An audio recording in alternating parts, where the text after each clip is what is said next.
Heavy rain and potential flooding make today a WRAL weather alert day. I'll show you how much more rain will fall and how it could affect your plans.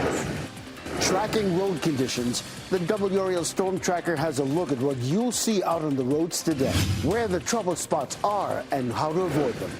Drought update. With all the recent rain, the triangle's dry conditions have seen some improvement. How much more rain we'll need in order to reach normal levels.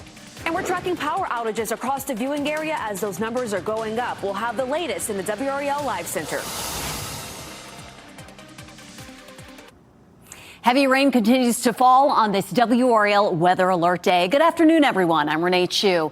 Minutes before this newscast, we received a flash flood warning for our southern counties until 3 p.m. We have live team coverage of the severe weather we're seeing and the potential for more heavy rain, flooding, and lightning. Meteorologist Elizabeth Gardner leads off our coverage today. Elizabeth, some impressive amounts of rain have fallen so far. Yes, we've seen 2 to 3 inches of rain, even just back to our west. It's been as much as 6 to 6.5. Fortunately, we didn't get into any of those 6-inch totals because that could have made conditions a lot worse. This is our brand new flash flood warning that stays into effect until 3 o'clock. And you can see that includes our southern counties. And that's where we're going to continue to see the rain pushing down into that area. And we did also have a couple of severe thunderstorm warnings, one near Fayetteville and another one that was in Sampson County. Those were an hour to 30 minutes or so ago. There was some potential rotation in those storms. It didn't actually look like that it was a tornado that touched down, but don't be surprised to see wind damage, especially where the rain is heaviest right now, from Goldsboro back towards Sampson County through Cumberland County and Hope County. That's where the heaviest rain, that's where the lightning is, and that's where we'll have the potential for some trees to fall. We did have some trees fall around the Triangle area as well. We'll zoom in around Raleigh, Durham, Chapel Hill, Holly Springs, Angier, Benson. We're still seeing some rain falling, but the heaviest band of rain is down to the south. Our flood risk continues for today and even into tomorrow. Potentially some of the heaviest rainfall could be in our eastern counties, and so we'll watch that very closely. And then through tomorrow morning, we still have the flood watch in effect, so some more rain on and off tonight and in our southern counties for tomorrow. So we've been looking at some 2 to 4 inch rainfall totals, and it looks like that is where we'll likely end up. It does look like we'll end up with a bit of a break in the precipitation right around the evening commute, but more rain could develop between 8 and 9 and continue up until around midnight. And of course, that could affect folks headed out to the Guns N' Roses concert. This is a live look at Fayetteville, where the rain is coming down very heavily right now. Our temperature in the Triangle is actually in the upper 60s right now, may climb back up into the low 70s. But with all this heavy rain, our temperatures are running much cooler than normal. We'll talk about how long that could last coming up. Ken?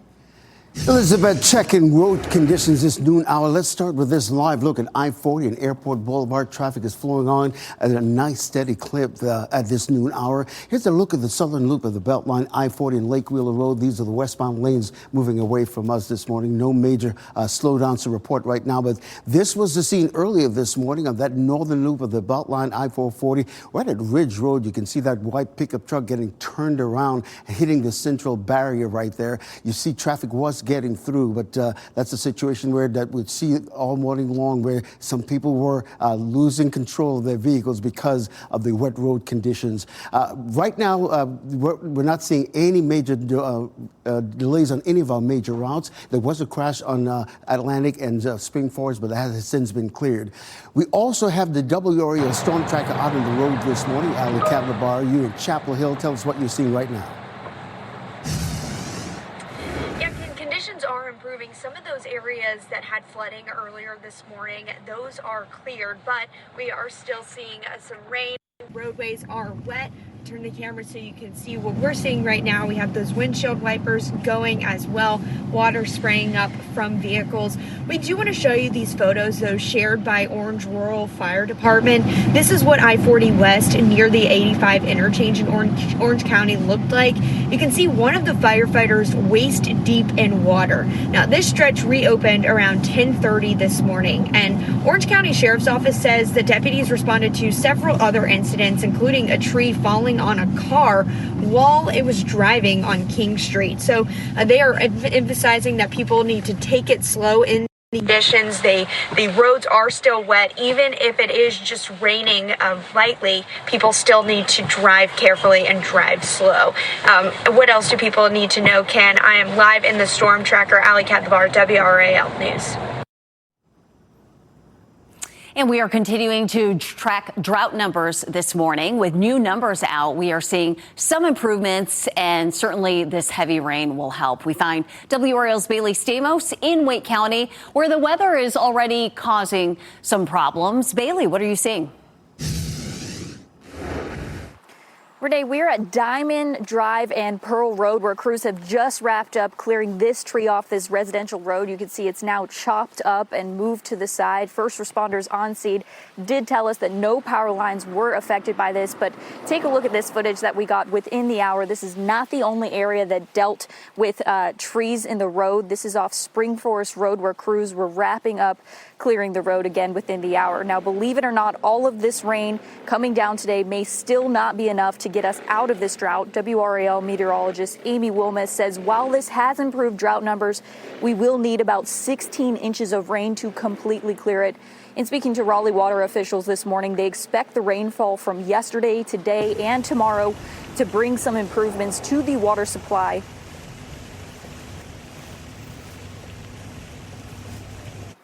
It does look like a lot of the rain has fallen in the Falls Lake Basin, and that's the important part. We tend to hammer home that it doesn't really matter if it rains in downtown Raleigh, where I'm at. It's going to come straight back. But it does matter if it rains in Durham County, Granville County, and northern Wake County. That's where you see the actual benefit.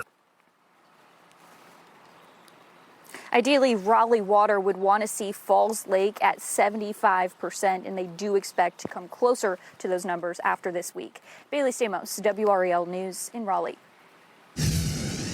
Laura Levine here in the WRAL Live Center. We are staying on top of power outages across the viewing area. Right now, I'm tracking about 700 customers without power in Raleigh. And this is the area of focus here that we're really looking at. Hardy Road in North Raleigh right now. According to Duke Energy, if we click on the cause, it says that the outage was caused by falling trees or limbs damaging our equipment. The current estimated time of restoration, 5 p.m. I also want to take a look here at some of video that we have.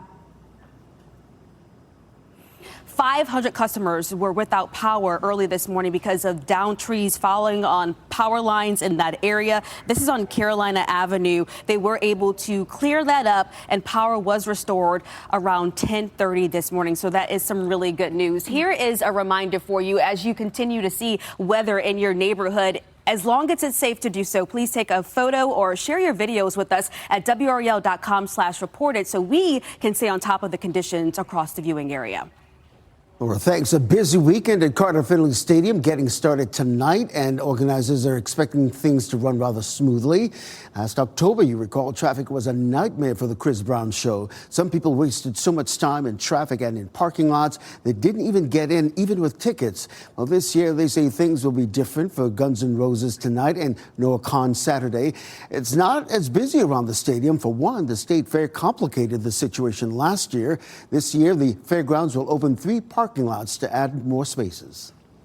So certainly, after last year's concert, there was a lot of conversation and sitting down saying, what can we do different? What can we do better? And I think there'll be great results this week.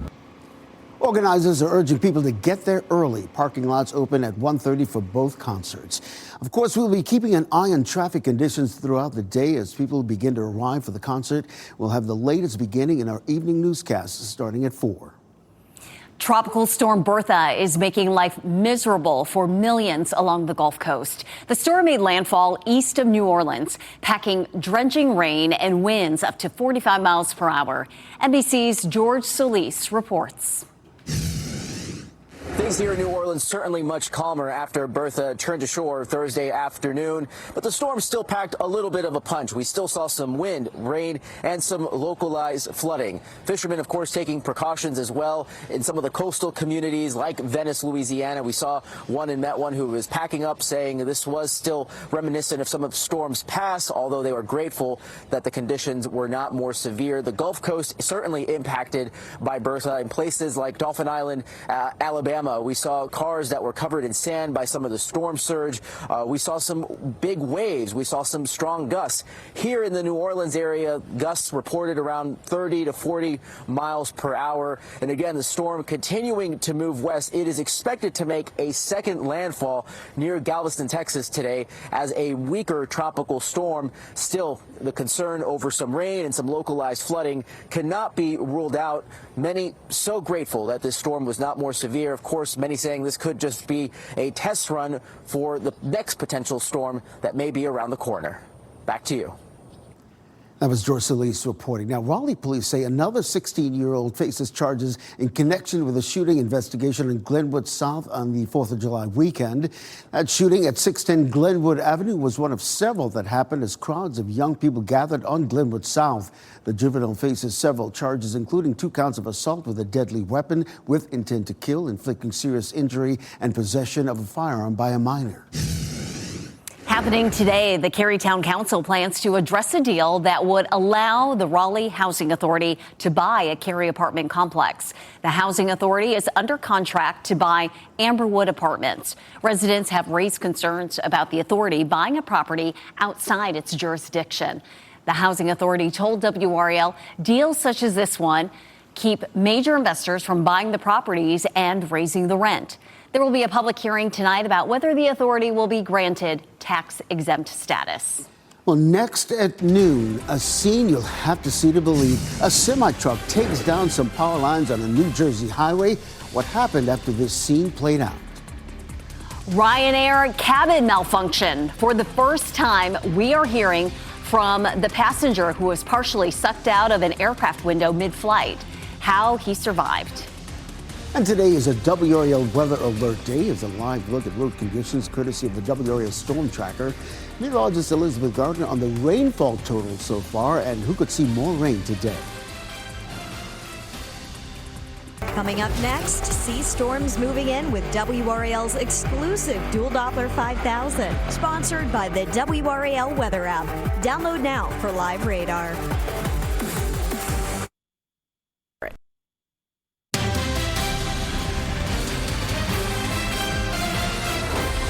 A memorial is growing at the site of a deadly shooting in Madison, Wisconsin. Investigators say a man with a knife was shot and killed by a veteran deputy during a struggle. Authorities were called to this scene around 1 o'clock yesterday afternoon for a man who was going through parked cars. Madison police say that man then pulled a knife on them and attacked a police officer, and that's when that same police officer opened fire and shot and killed that man. The police chief says video of the incident circulating on social media does not tell the whole story.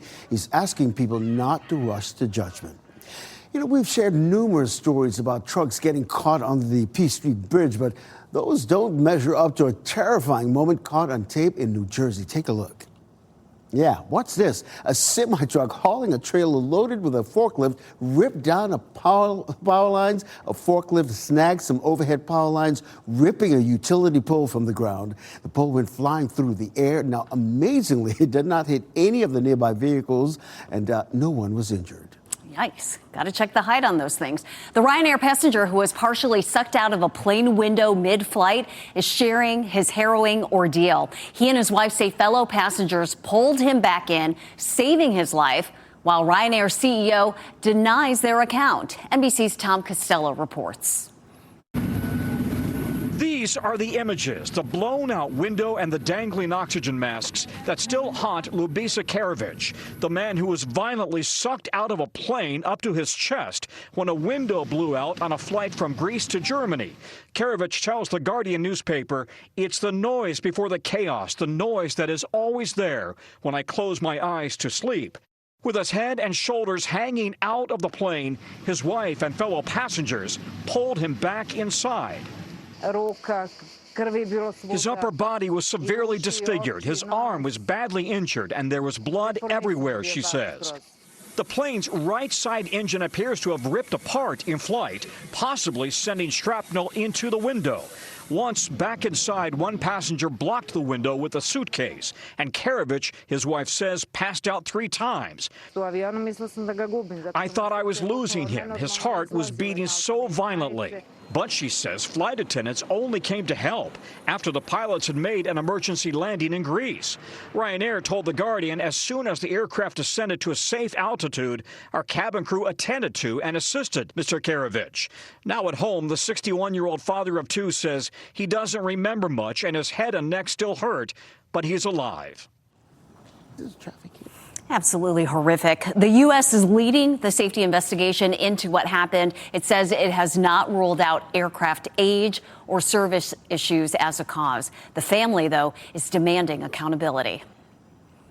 And of course, here in the WRAL Traffic Center, we've been following these road conditions all morning long. And I thought I'd pull up some of these drive times just in case you have something to do this noon hour. So if we're coming in from Wake Forest right now, you're just looking at a 5-minute delay, just a 1-minute delay if you're coming in on I-87 out of Nightdale and all points east. We had some serious backups this morning on I-40 westbound coming in from the Garner-Johnston County area. But right now, we're just looking at a 1-minute delay. But the good news is we're not experiencing any major delays coming in from Apex at all. And of course, if you're in I-40 eastbound, no delays whatsoever. So we'll continue to follow this. Of course, we have the WRAL Storm Tracker out on the roads as well, giving you real-time conditions here in this noon hour.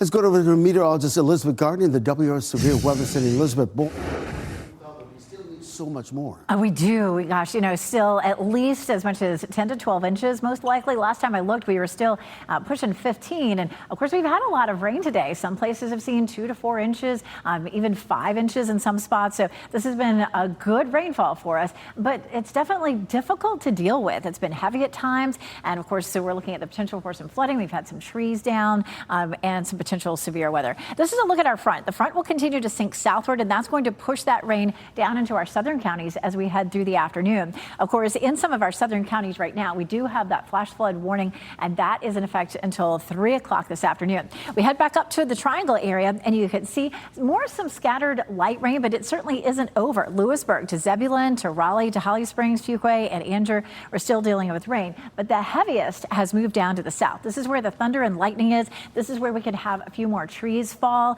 We do have a small chance for severe storms in our southern counties, but it's coming down heavily. And if we're going to see any additional flooding, it's likely to be in those southern counties. This is a look at our 24-hour rainfall, and you can see how heavy it was from right around Durham westward. We get into the yellow and even orange totals. That was over 6 inches. Here in the pink, that's going to be 1.5 to 2.5 inches. And the blue is going to be about 1 inch to 1.5 inches.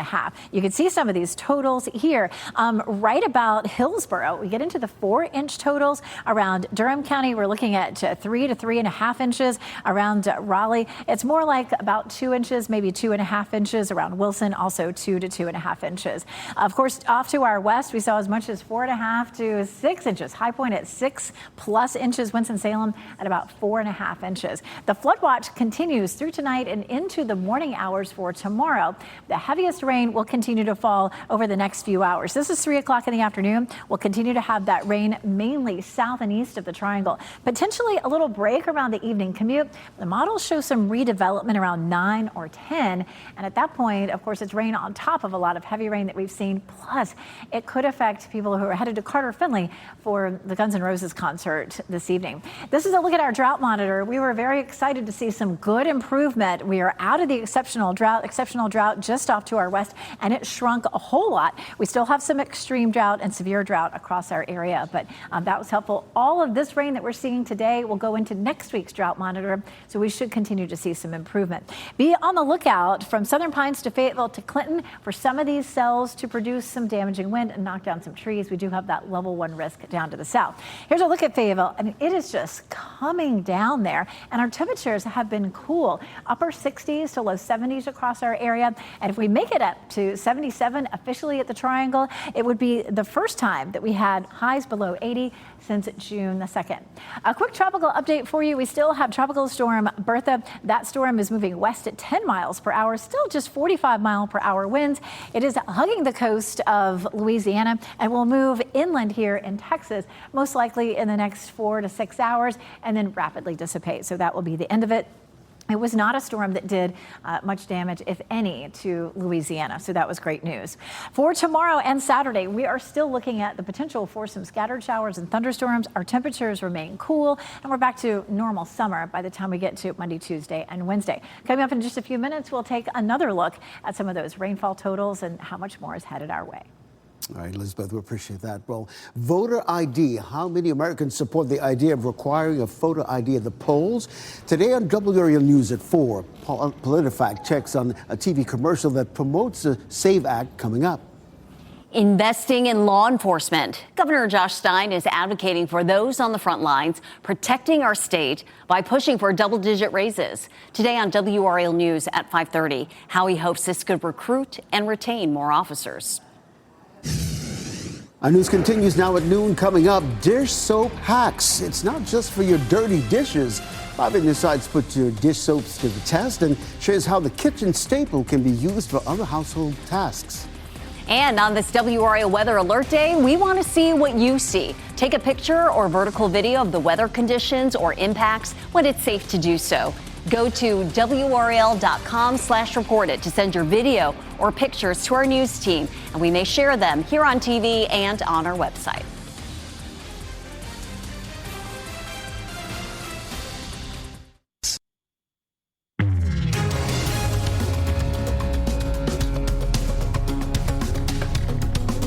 Dish soap can be used to clean more than just dishes. Consumer Reports put some soap to the test for many other household chores. Here's 5 on your side's Keely Arthur. With everyone trying to do more with less, Consumer Reports looked at some viral ways to use dish soap beyond your kitchen sink. To clean your makeup brushes, just add 1 part olive oil and 2 parts dish soap in a small bowl. For hair dye stains on your hands, mix a little dish soap with baking soda to help scrub them away. We found it did an impressive job cleaning stainless steel, cutting through grime, and restoring shine with just a little scrubbing. But make sure to buff the surface with a dry cloth to remove leftover streaks. CR also tried a homemade shower cleaner made with equal parts dish soap and white vinegar. It removes soap scum and grime, but it did not clean as well as the top performing shower cleaners and required extra rinsing because of the suds. And it's not just for cleaning. A small amount on door hinge pins may help silence those squeaks. And for minor drain clogs, dish soap followed by hot water can help break down grease and food. But hold off before using it on other cleaning tasks. Never use dish soap in a dishwasher because the excess suds can leak out and potentially cause water damage. The same goes for your washing machine. It creates too many suds and can leave residue behind. And while dish soap can be a fine spot stain remover, if you have nothing else, CR laundry experts say you should avoid using it on especially delicate fabrics. Soap is great for cutting grease on dishes, but that's not what your clothes need. Laundry detergents are especially formulated to clean fabrics while helping protect their fibers, colors, and finish. Using dish soap can leave clothes feeling stiff and maybe too harsh for delicate items. CR also recommends avoiding dish soap for cleaning marble countertops and cleaning cars. It can remove protective wax from vehicle finishes. And skip it for your face, hair, and your pets. It can strip away natural oils from your face and animal coats and can be difficult to rinse away. And if condensation keeps forming on your windows, a thin layer of diluted dish soap may help reduce moisture buildup. Happy cleaning. Keely Arthur, 5 on your side. Well, more than 26,000 fabric dressers are being recalled over tip-over hazard that could seriously injure or kill a child. The recall covers in-homing 9 drawer dressers sold at Walmart.com between September 2023 to March of this year. There's also a recall for Ramirez 12 drawer dressers sold on Amazon.com between May 2025 and March of this year. Federal safety regulators say the dressers don't meet federal safety standards. Owners should stop using the dressers if they aren't secured or keep them away from children. So far, no injuries have been reported.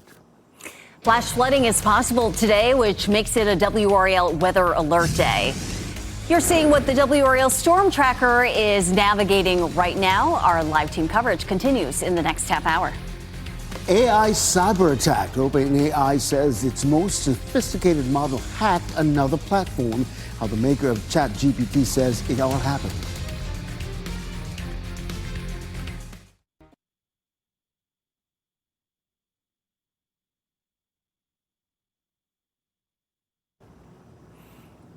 Today is WRAL Weather Alert Day, featuring heavy rain, flooding, and power outages. We have the important information you need to know to stay safe.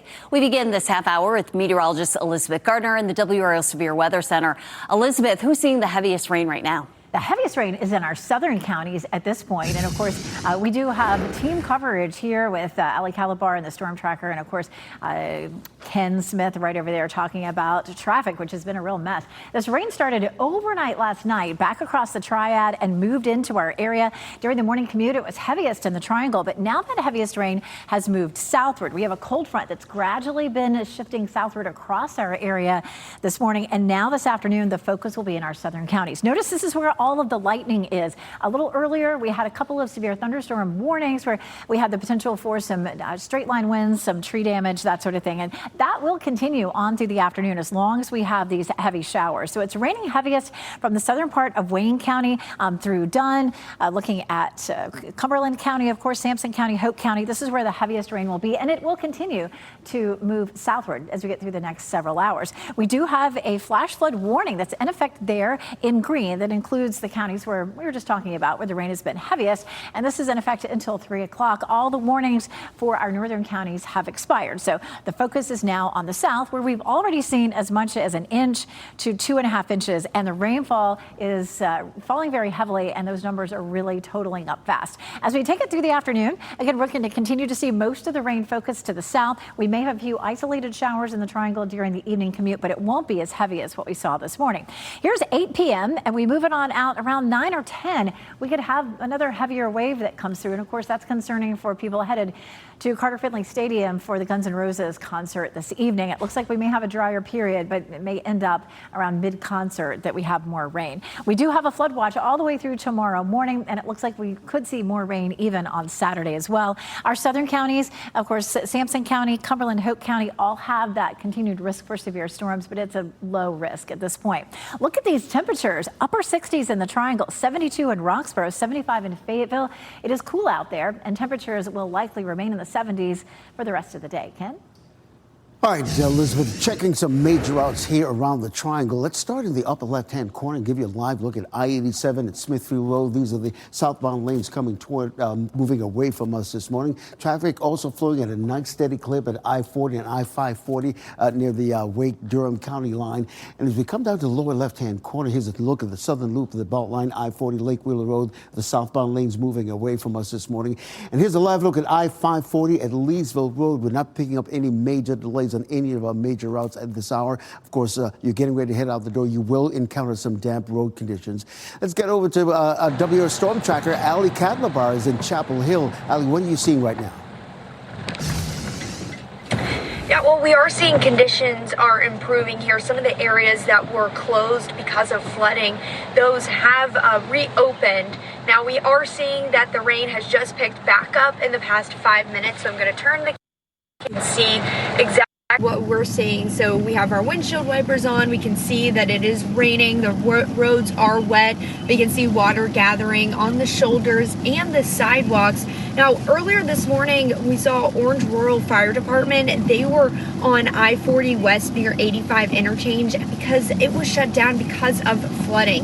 And we even saw firefighters waist deep in water. So that stretch has since reopened. Again, conditions have improved since this morning, but Orange County Sheriff's Office told me that they did respond to several incidents that involved flooding, trees falling down on cars, and also even a motorcycle crash. Luckily, no serious injuries there, but they do want to remind people to take it slow if you are driving today, if you are seeing especially water on the roads. Make sure you have your windshield wipers going as well, but the thing is just take it slow if you are driving and out on the roads today.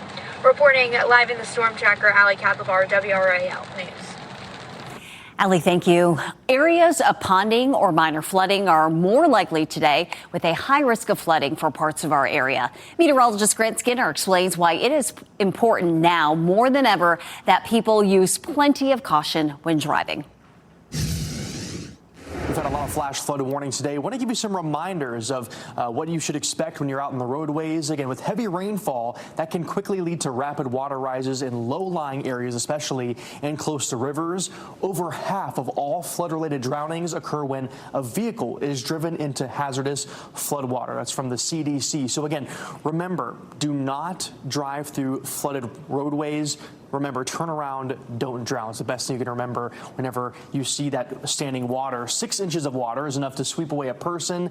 A foot of water is enough to sweep away a car, and a small truck can be swept away with just 1.5 feet of water. So again, it does not take much. Make sure to have the WRAL weather app. You can get all the latest alerts on there. Just go to the radar tab and go to the change view section. Scroll down to NWS alerts. You can see all the latest flood warnings, flood watches, so you know what to expect over your area. You can also look at forecast rainfall for the next 48 hours. Happening now here in the Live Center right now, we have about 850 customers without power in Raleigh, and we're beginning to see more pockets in different areas of outages pop up. But this is one area that we've been focused on that we told you about in the last 30 minutes here in North Raleigh, where 245 customers are without power on Hardy Road in this area. At Duke Energy, a spokesperson, Jeff Brooks, did confirm with WRAL's Bailey about this situation, and he said that power lines are down here, as well as another pocket of outages that popped up near Crabtree Valley. That's a smaller pocket with about 50 customers without power, and that is because of some down lines in that area. So, of course, we'll continue to track the outages throughout the day. Laura, thanks. Of course, when it's safe out there, we want to see what you see. Take a picture or vertical video. Go to WRAL.com/reported to send your video or pictures to our news team, and we may share them on television or on our website. Fighting indoor allergies, the actions you can take to reduce the common triggers. And AI cyber attack. OpenAI says its AI went rogue and launched a cyber attack. How it went down and the concerns for what this might mean in the future.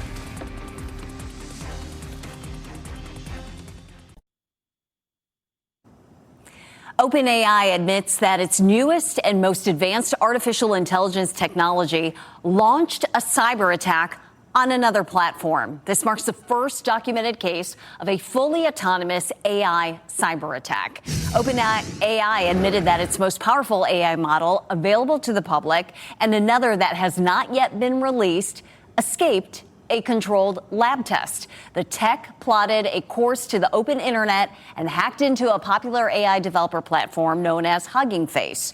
Experts have warned that without stronger guardrails, these kinds of AI models could theoretically target anything on the open internet, such as power grids or financial systems. So if you have allergies, you might be tempted to stay indoors this summer, but your home can have just as many triggers. And allergists pointed out that the signs that you could be dealing with when it comes to indoor allergies. They include sneezing, having a stuffy nose, itchy eyes, itchy ears. While dust mites cannot be eliminated completely, you can reduce the number by regularly washing your sheets and by vacuuming and removing clutter. As for pet dander and pollen, an air purifier may be beneficial. The other thing that it'll help with is decreasing the humidity. Humidity is really important during these times of the year because if it gets above 30 to 50%, we actually can have more dust mites and we can actually have more molds in our home. So it's really important to try to keep the humidity down using dehumidifiers or an air conditioning unit to actually improve that for us. Well, if symptoms persist, try using an over-the-counter allergy medication such as a nasal steroid or antihistamine. It is a WRAL weather alert day due to the heavy rain and our risk for flooding in parts of the viewing area. Our team of meteorologists staying on top of every new development minute by minute. Elizabeth returns with a look at conditions right after this break. No more suffering through stifling heat, where some people are opting to keep cool inside a human refrigerator.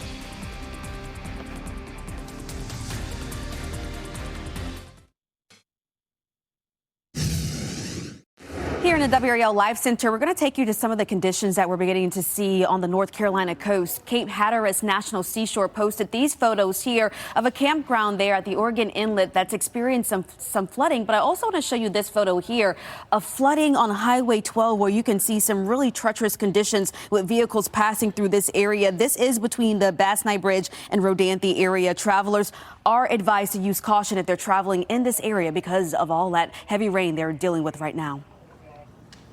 Laura, thank you. Today is the WRAL Weather Alert Day, and you're probably like, wait a second. We've had a lot of WRAL Weather Alert Days this summer, Elizabeth. We really have. And look at these calendars. I mean, it's in the last 2 months, we've had 27 weather alert days, which is 51% of our summer days have actually been a weather alert day. So you may wonder how our weather team decides to issue these days. Meteorologist Amy Wilmoth will go through the thought process and what can trigger a WRAL Weather Alert Day. You can find that on WRAL YouTube page this afternoon. In many of our WRAL Weather Alert Days, a lot of the severe weather we would see for part of the day or at night. Today, we're going to see rain pretty much all day, right, Elizabeth? It really has been. And this started very early this morning, really overnight in the counties that were well to our west. So we could watch those and sort of see what happened. It was very interesting to see how much rainfall we did end up seeing up around Greensboro and Winston-Salem. And they got as much as 4 to 6 inches. And that would lead us to believe that maybe we were going to see that much, but we've been pretty lucky not to see that much. We've already had the potential for some flooding. So far, we've had a few reports. I believe I-40 near the 85 split was closed for a while due to flooding. At this point, the bulk of the rain is now in our southern counties, so our flooding threat shifts there. And here outlined in green is where we have a flash flood warning. That is in effect until 3 o'clock this afternoon. Already we've seen as much as almost 1.5 to 2 inches, and more rain will fall because this is a very slow moving front that's going to be moving through our area. Around the Triangle area, the rain has started to taper off a little bit. It's not nearly as heavy as it was earlier, but we're still seeing some rain across parts of Chatham County and Lee County, down around Harnett County and Johnston County, even up around Rocky Mount and Wilson, we're still seeing some rain. But again, the heaviest is now in our far southern counties. This is a look at some of the rainfall totals that we ended up with earlier today. As much as 4 inches around Hillsborough, around Durham, it was about 3 to 3.5, around 3 inches up around Henderson. Wilson, Rocky Mount, anywhere from 1 3/4 inches to a little over 2 inches. Around Raleigh, it was about 2 inches or so. And again, we're watching those totals really start to pile up a bit down in our southern counties. The flood watch continues through tomorrow morning. We could continue to see some more rain overnight tonight. And the flood threat doesn't end tomorrow. We won't see rainfall that's as heavy, but because of a lot of the rain that we have seen, we're definitely looking at the potential for that flood risk to continue. We have our storm tracker who is in Chapel Hill. Ali Kavlabar is there with a look at the roads. Of course, around the Triangle area, fortunately, at this point, we're starting to see some of that rain taper off, and it does look like we will have a drier evening commute than morning commute. But it's not over, and we'll continue to see some of that overnight tonight and into the day tomorrow. This is 3 o'clock this afternoon, and you can see how things begin to taper off a bit during the evening commute at around 5 o'clock, but then some redevelopment late in the evening, which could affect concert goers at Carter Finley Stadium going out to see Guns N' Roses. It is possible that it will end with some rain, so make sure you take your rain gear if you're headed that way. Looking at Friday, our best chance for rain is likely to be down in our southern and eastern counties. Friday's chance around 40%, and Saturday, some of our models have really started to dry Saturday out, and some of them are bringing rain in for Saturday afternoon. So Noah Khan concert is Saturday night. It's still up in the air in terms of how much rain we may see. We still have the chance of another 2 to 4 inches through the rest of the afternoon in parts of our viewing area. And again, those concert forecasts, looking at temperatures in the low to mid 70s. It's going to be cool for the concert this evening, and I do expect that we'll have some rain developing somewhere between 8 and 9 o'clock, maybe lasting until midnight. And then Noah Khan on Saturday. Right now, the best I can say is there is a chance for rain. The models are not in good agreement about how much we may see. Great news on our drought status. Exceptional drought has shrunk and moved out of our viewing area. We do still have severe drought and extreme drought, but that is a nice improvement. And all the rain that's falling today and that's fallen this week and through next Tuesday will go into next week's drought monitor. So we should see another nice improvement there. Looking at cool temperatures again Friday and Saturday, at least for this time of year. Monday, Tuesday, and Wednesday will feel more normal, back into the low 90s. Slowly but surely, we're making progress on that drought. Elizabeth, thank you. Battling brutal heat. It looks like a vending machine, but the inventors hope it will eliminate heat illnesses. The minds behind this human fridge. Yes, you go in there and sit in it. After the break.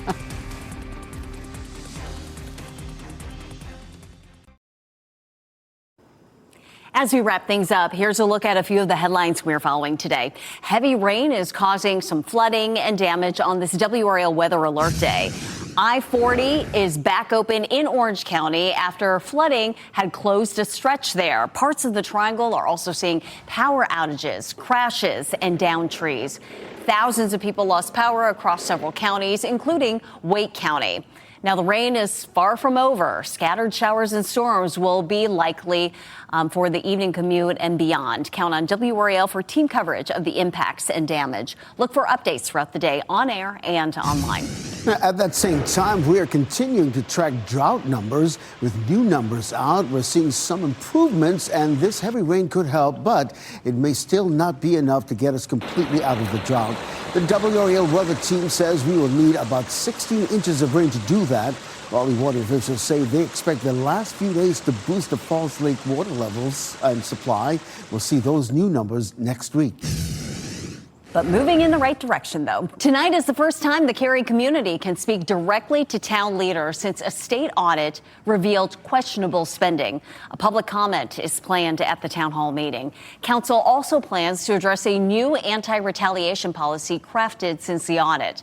Also on tonight's agenda, discussion about a deal that would allow the Raleigh Housing Authority to buy a Cary apartment complex. That meeting is at 6:30, and WRAL will be there. Well, cleanup is underway on the infamous graffiti towers in downtown Los Angeles.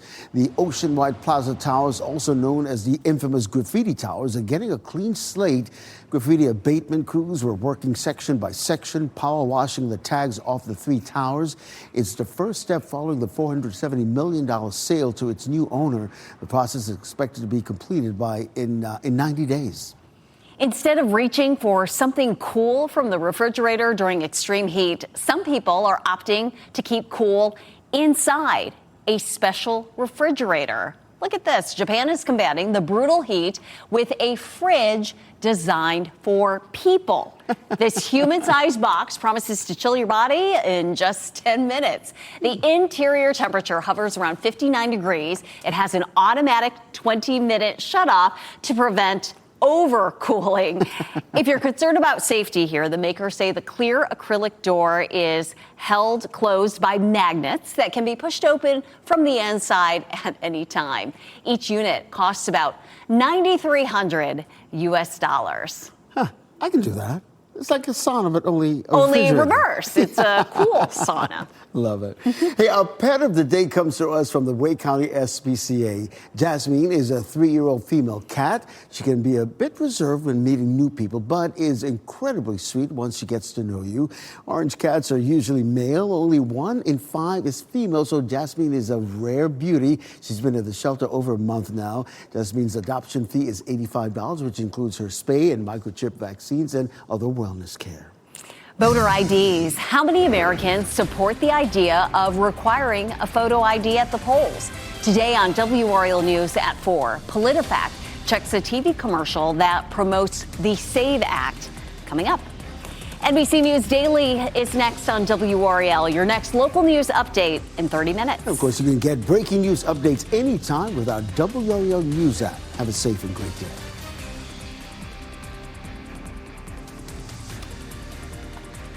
Stay safe with the latest WRAL Weather Alert Day info. Get up-to-the-minute weather and traffic conditions when you get in your car. In Raleigh on 99.3 FM, in Durham 96.5 FM, and everywhere on 101.5 HD3.